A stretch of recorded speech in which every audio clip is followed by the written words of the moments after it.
5월 30일 오늘 만나 성경 말씀은 로마서 2장 25절에서 29절 말씀입니다. 율법을 지키면 할례를 받은 것이 유익하지만 율법을 어기면 그대가 받은 할례는 할례를 받지 않은 것으로 되어버립니다. 그러므로 할례를 받지 않은 사람이 율법의 규정을 지키면 그 사람은 할례를 받지 않더라도 할례를 받은 것으로 여겨질 것이 아니겠습니까? 그리고 본래 할례를 받지 않았더라도 율법을 온전히 지키는 사람이 율법의 조문을 가지고 있고 할례를 받았으면서도 율법을 범하는 사람인 그대를 정죄할 것입니다. 겉모양으로 유대 사람이라고 해서 유대 사람이 아니요 겉모양으로 살갗의 할례를 받았다고 해서 할례가 아닙니다. 오히려 속사람으로 유대 사람이니가 유대 사람이며 율법의 조문을 따라서 받는 할례가 아니라 성령으로 마음에 받는 할례가 참 할례입니다. 이런 사람은 사람에게서가 아니라 하나님에게서 칭찬을 받습니다. 아멘. 오늘 만나러 만나주시는 하나님을 기대합니다. 로마서 2장은 죄에 대한 하나님의 심판 중에서도 특별히 유대인에 대한 심판을 이야기하고 있습니다. 율법은 언약 백성에게 하나님의 뜻을 알려주는 통로이며 할례는 언약 백성의 외적인 표지였습니다.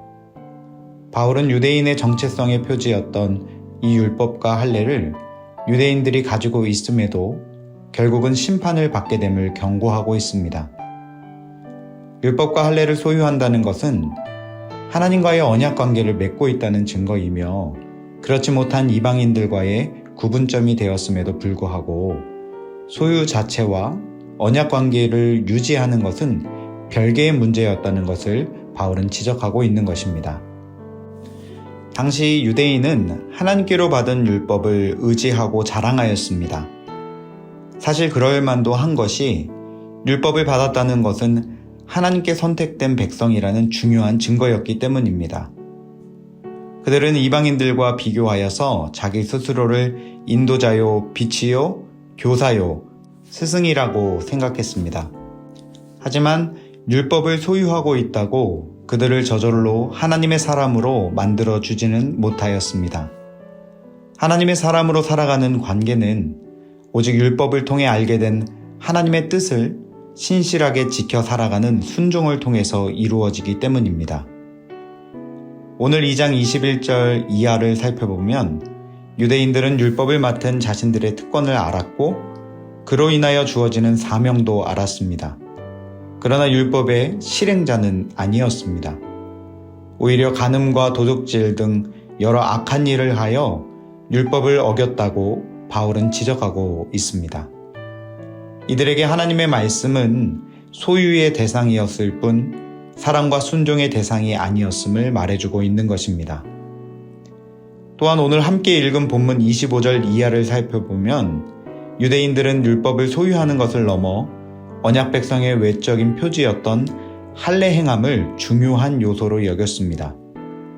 그러나 율법을 자랑하고 지키지 않는 이 불순종은 언약 백성의 증거라 여기며 행하여 왔던 할례를 아무 의미 없는 행동으로 만들어 버렸습니다.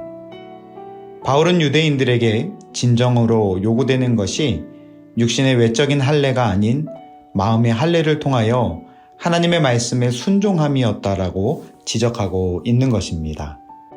그렇습니다. 사랑하는 성도 여러분, 오늘 말씀을 통해서 우리의 삶을 돌아보면 좋겠습니다. 오늘 유대인이 가지고 있던 율법과 할례와 같이 우리의 외적인 그 어떠함이 나의 자랑이 되고 예수를 믿는 증거가 되며 그것이 구원의 조건이 되는 것이 있지는 않으십니까? 오늘 우리가 가진 것이 무엇이 있는지 생각해 보면 좋겠습니다. 우리에게도 성경 말씀이 있고 오늘도 수많은 말씀이 들리고 읽고 접할 수 있는 채널이 있습니다. 오늘날 우리에게도 우리가 지키려고 하는 높은 뜻 공동체의 가치와 정신들이 있습니다. 또 우리에게 하나님을 위해서 드렸던 헌신과 섬김이 있고 우리에게 자랑할 만한 교회 공동체가 있고 믿음의 선후배 동역자들이 있습니다. 무엇보다 이 모든 것이 은혜로 우리에게 주어졌음을 우리는 알고 있습니다. 그러나 문제는 이 은혜로 값없이 주어진 것들을 알고 또한 그 말씀의 그 귀한 가치를 알고 있음에도 불구하고 그 말씀에 순종하지 않을 때가 문제인 것입니다. 말씀대로 살아내지 못할 때 결국 우리는 오늘 바울이 경고하고 있는 유대인들의 모습을 벗어날 수 없기 때문입니다. 말씀을 마무리하겠습니다. 오늘 나의 삶에 주신 가치와 말씀이 무엇인지 생각해 봅시다. 내게 주신 하나님의 자녀의 삶으로 살아내야 할 하나님의 뜻이 무엇인지를 돌아봅시다. 그리고 그 말씀대로 살아낼 수 있는 힘과 용기를 주시도록 기도하면 좋겠습니다. 오늘 나와 우리 가정에 우리 공동체에 주신 말씀을 지켜 살아내려고 몸부림치는 복된 하루가 되시기를 주님의 이름으로 축복합니다. 기도하겠습니다. 사랑의 하나님, 오늘 하나님께로 받은 율법과 할례의 의미를 제대로 알지 못하고 순종하지 못하여 결국 심판에 대한 경고를 받고 있는 유대인의 모습이 오늘 말씀 앞에 머무는 저의 연약함임을 고백합니다. 우리의 삶에 주신 하나님의 말씀, 이루어 살기를 바라시는 하나님의 선하시고 온전하시고 기뻐하시는 뜻에 순종하는 하루가 되게 하옵소서.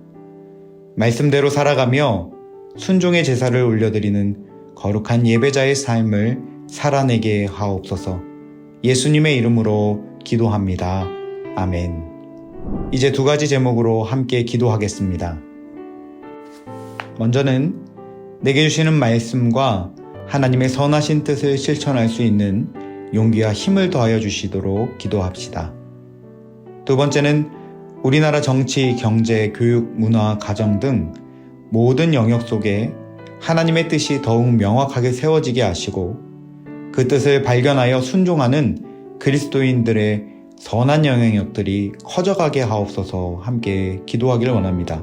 이 제목으로 기도하신 후에 개인 기도 하시겠습니다.